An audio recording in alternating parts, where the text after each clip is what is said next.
Quel positionnement l'homme adulte doit-il adopter face à un adolescent, à un jeune adulte qui dérive, qui part dans des chemins qui ne sont pas forcément les bons et qui voudrait que l'adulte, pour ne pas le perdre, le suive dans des méandres qui ne sont pas bons.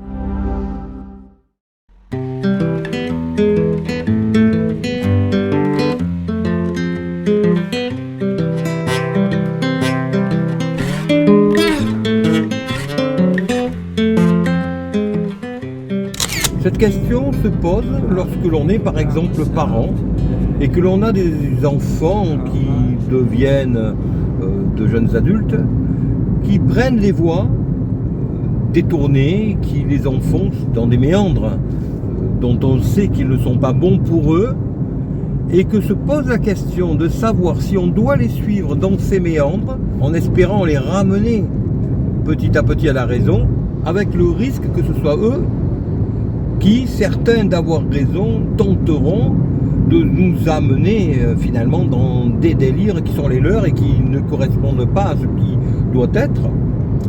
Ou bien doit-on, en tant qu'homme principalement, incarner la droiture dont on ne veut pas dévier, qui correspond en fait à des valeurs, les valeurs traditionnelles que sont l'honnêteté, la droiture, le travail, la politesse, etc. Toutes ces valeurs qui font que l'on est une personne bien éduquée et que certains adolescents, voire jeunes adultes, jusqu'à tard parfois, essaient de rejeter, jusqu'au point où parfois ils peuvent rejeter leurs parents, principalement bien entendu le père, en espérant que celui-ci, soumis au chantage de perdre ses enfants, va préférer en quelque sorte jouer le jeu, rentrer dans leur délire, pour finalement l'amener à des choses qui ne sont pas acceptables. Alors je connais bien cette situation pour différentes raisons. D'un côté, bien entendu, parce qu'ayant eu des enfants, et bien moi-même, j'ai été confronté, comme la plupart d'entre nous, à la même situation, mais également par rapport à tout un tas de personnes que je connais qui ont des enfants et qui plus ou moins se trouvent toujours confrontés à la même situation, donc de ces enfants qui essaient de les amener, donc d'amener leurs parents à ce qu'ils veulent. Quelle est la position que j'adopte personnellement? Eh bien, pour les personnes qui me connaissent, elle ne les étonnera pas. J'adopte la position du chevalier qui ne transige pas. On est poli, on est respectueux et on ne transige pas avec cela. Il y a des enfants qui se permettent par exemple de mal parler à leurs parents. Me concernant, c'est quelque chose qui est absolument ni acceptable ni accepté. Quand je parle de cela, bien entendu, je parle aussi bien d'enfants que l'on peut avoir que d'enfants dont on s'occupe lorsque l'on est enseignant. Il y a des enseignants qui permettent, parce qu'ils ne savent bien souvent pas comment faire autrement, à des élèves une certaine insolence que je trouve pour ma part totalement inacceptable et que je n'ai jamais accepté. La moindre insolence doit pour ma part être réprimée et punie immédiatement, quoi qu'il en coûte, comme on dit maintenant. Alors, il peut en coûter beaucoup, cela est vrai, mais cela permet de représenter cette droiture que l'enfant, lorsque 5 ans, 10 ans parfois plus tard, aura compris que finalement la vie ne peut pas se faire décemment autrement, et bien au moment où il recherchera de nouveau cette droiture, soit parce qu'il aura lui-même des enfants, soit parce qu'il sera lui-même confronté à cette situation de l'adulte qui doit faire respecter les règles, se retrouvera confronté dans la situation inverse à l'adulte qui finalement répétera les mêmes préceptes qui lui ont été enseignés par la personne, comme le parent, le père, l'enseignant qui l'aura rejeté. Donc se retrouvant dans la situation inverse de cette personne rejetée, forcément comprendra qu'il s'est fourvoyé et que l'adulte qui n'a pas voulu transiger avait raison. Et bien souvent, lui-même se retrouvera dans cette situation où il ne transigera pas, car il aura eu bien souvent autour de lui des adultes qui auront fait des concessions et qui auront donc parfois accepté qu'on leur parle mal. Je vois des mères qui se font insulter par leurs enfants. C'est absolument intolérable. Pour ma part, un enfant qui se comporte mal, soit il est respectueux, soit on n'en parle plus. Jusqu'à ce qu'ils comprennent que sans le respect, rien ne peut exister. C'est un point de vue donc que j'incarne ici volontairement. Ce point de vue de l'intransigeance. Il est vrai qu'il est relativement rare de défendre ce point de vue, car beaucoup de gens veulent donner l'image de personnes gentilles, tolérantes, donc qui font des concessions. Mais on voit bien avec les événements de fin juin, début juillet 2023, donc les fameuses émeutes, puisque plus de 30% des émeutiers, entre guillemets, qui ont brûlé des voitures, envoyé des cocktails Molotov sur la police, tiré sur la police avec des engins explosifs dangereux qui peuvent tuer, eh bien c'est bien qu'il y a des parents derrière qui ne font pas leur travail, tout simplement parce qu'ils se laissent dépasser, parce qu'ils acceptent que les enfants soient par exemple à l'extérieur, à un moment où tout le monde sait qu'il y a des émeutes au niveau national. Et là, on en arrive vraiment à un stade extrêmement grave. Et donc, si je représente ici même cette intransigeance face au respect, face à l'éducation, face à la politesse, face à la notion de travail, c'est que nous voyons bien ce à quoi aboutit toujours trop de gentillesse, toujours trop de tolérance. Je pense donc qu'à un moment donné, il faut être capable d'incarner une ligne droite qui rejette les chemins trop détournés qui vont dans des méandres qui n'amènent finalement rien du tout. Il faut avoir le courage de dire non, cela n'est pas bon, je défends tel point de vue qui est le respect et toutes ces valeurs qui vont avec. Et si quelqu'un n'accepte pas cela, eh bien tant pis pour lui, tel qu'en soit le prix, mais le jour où il mûrira et comprendra finalement le bien fondé de cette attitude, eh bien, pour peu qu'il soit intelligent, bien sûr, et là on ne peut jamais savoir, mais si cette personne est intelligente, à un moment donné, elle reviendra vers certaines valeurs. Et si la personne est bête, eh bien c'est malheureux, mais il faut se faire une raison. Il n'y a rien à attendre. C'est malheureux, hein, ça j'en conviens, mais on ne peut rien attendre de quelqu'un de bête, et je parle d'expérience vécue. Quelqu'un de bête dont on attend une réaction intelligente ne pourra jamais avoir la réaction intelligente que l'on attend. Donc cela est voué à l'échec. Donc lorsque l'on a quelqu'un de bête, il n'y a rien à attendre. Par contre, une personne intelligente, à un certain âge, qui peut être avancé, il faut bien le dire, malgré tout, finira toujours par remettre les choses en question, finira toujours par se rallier finalement aux seules valeurs qui peuvent permettre de réussir une vie, que sont le respect, la droiture, l'honneur, l'honnêteté, le travail. Je dis ces choses-là et je les répète, et en tant que parent, aussi bien qu'enseignant, je les ai répétées toute ma vie. Donc forcément, il ne m'est pas possible de transiger sur ces choses-là, et je le revendique. Il faut bien comprendre une chose, c'est que les parents, avant d'avoir eu des enfants, ont eu leur vie pendant une moyenne de 25 ans, on dira, pour des personnes qui ont fait des études. Ils ont eu une vie pendant près d'un quart de siècle sans enfants. Et donc arrive ensuite la période où ils ont des enfants, pendant 20, 25, 30 ans dirons-nous. Et ensuite, lorsque les enfants sont grands et font leur vie, eh bien ces parents reviennent à leur vie normale, qui était la vie qu'ils avaient avant d'avoir des enfants. Et c'est ce que les enfants ne comprennent pas, parce que pour eux, les parents ont toujours existé avec eux, et ils n'imaginent pas que les parents qui leur ont toujours dit qu'il faudrait tout pour eux, etc., puissent avoir une vie sans eux. Car ils ne conçoivent pas du tout qu'avant leur naissance, leurs parents avaient une vie sans eux, tout simplement. Et c'est là où beaucoup d'enfants se fourvoient.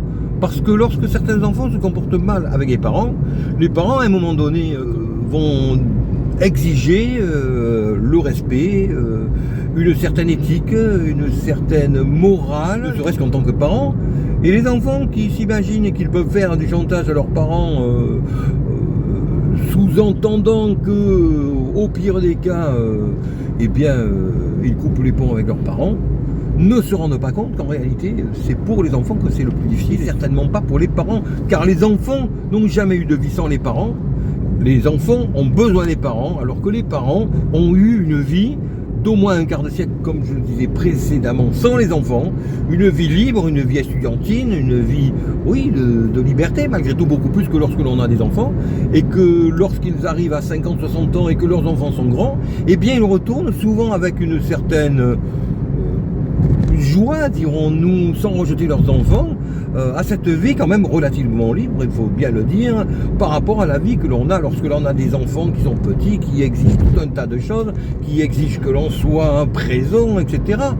Donc lorsque l'on arrive à 50-60 ans, que l'on est en pleine forme et que l'on n'a plus toutes les obligations que l'on avait lorsque l'on était parent, eh bien il ne faut pas s'imaginer, mais on n'est pas du tout malheureux.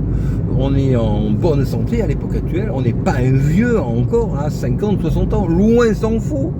Je dirais même que bien souvent on est plus en forme à cet âge-là que lorsque l'on a 20, 30, 40 ans et que l'on ne fait pas très attention à son hygiène de vie, alors qu'arrive un âge où là on a compris ce qui est bon et ce qui est mauvais pour nous, on fait beaucoup plus attention. Et c'est ce que l'on ne voit pas lorsque l'on est tout jeune. On ne voit pas ces choses-là et je constate que bon nombre d'enfants se fourvoient sur cette réalité, s'imaginant que sans eux les parents sont perdus et n'ont plus de vie. Eh bien, je les rassure, détrompez-vous, c'est absolument le contraire qui se passe. Lorsque les parents n'ont plus les enfants sur le dos, entre guillemets, eh bien, ils retrouvent une grande liberté, qui est la liberté qu'ils avaient avant de les avoir. Alors, pour terminer, je vous les rassure quand même, puisque je connais un bon nombre d'enfants et de parents qui sont dans cette même situation, c'est de plus en plus fréquent à notre époque. Je rassure donc les enfants. Ne vous dites pas, par rapport à ce que je dis, que vos parents ne vous aiment pas.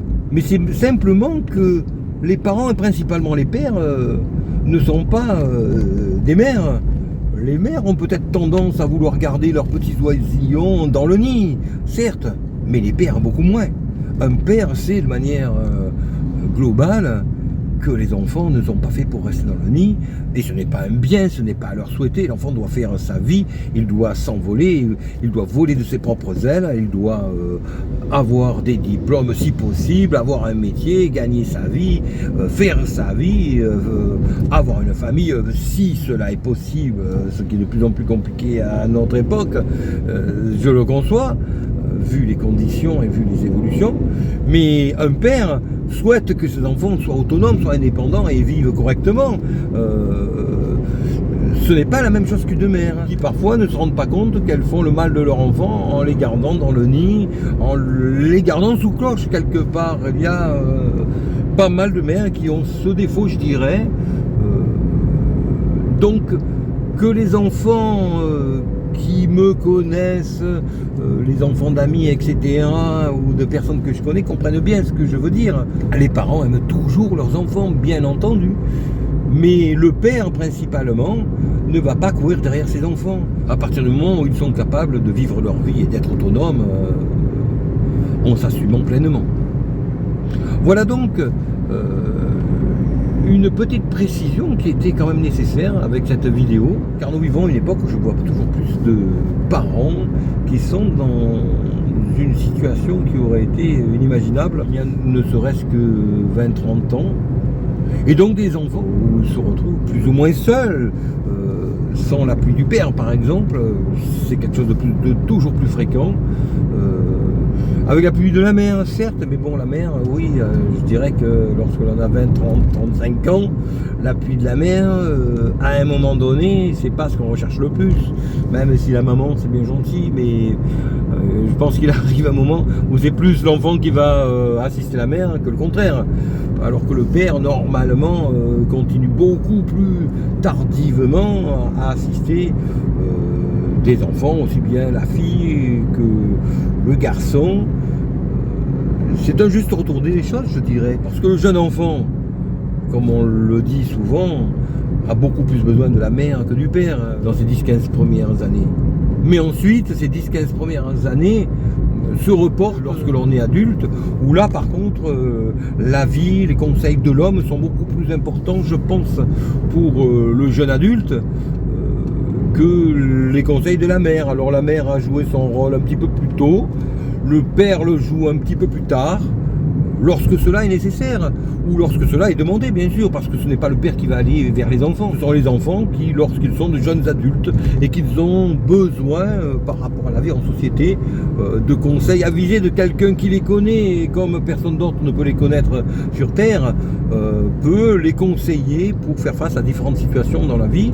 Et lorsque ces enfants n'ont pas ces conseils-là, cela peut leur porter extrêmement préjudice, car cela peut leur manquer pour éviter des très grosses erreurs dans la vie qu'ils pourraient avoir par la suite à assumer tout le restant de leur vie. Donc les enfants qui sont dans cette situation-là, c'est vrai, sont dans une situation difficile, il faut bien le dire, alors que le père n'est pas dans une situation difficile et que la mère, plus ou moins, est une personne qui va, plus ou moins, en ayant gardé ses petits rejetons dans son nid, eh bien se garantir de pouvoir être assisté par ses enfants, car c'est à ça que l'on assiste maintenant, des mères qui gardent leurs enfants pour en fait remplacer le père qui a continué sa vie, hein, bien entendu, mais qui vont donc compter sur les enfants pour jouer le rôle du père de substitution, le conjoint de substitution, quelque part, oui, le père de substitution. Donc ce sont les enfants qui se retrouvent à jouer le rôle du père de substitution de leur propre mère, ce qui est quand même un petit peu malheureux, aussi bien pour l'un que pour l'autre, mais surtout pour les enfants. Voilà pour cette petite vidéo qui, je l'espère, aura un petit peu bousculé quand même pas mal d'idées reçues. C'est un petit peu fait volontairement, vous me connaissez, mais je pense que tous ces sujets que je soulève avec parfois un petit peu de virulence, je dirais, méritent malgré tout d'être réfléchis, méritent que l'on y pense. I really don't care if you are here or if you don't stay. Now I'm feeling those winter blues, but I don't wanna cry. Le qu'est-ce qu'elle a ma gueule? Si tu veux te la payer, eh bien, je rends la monnaie. Ouais, t'as rien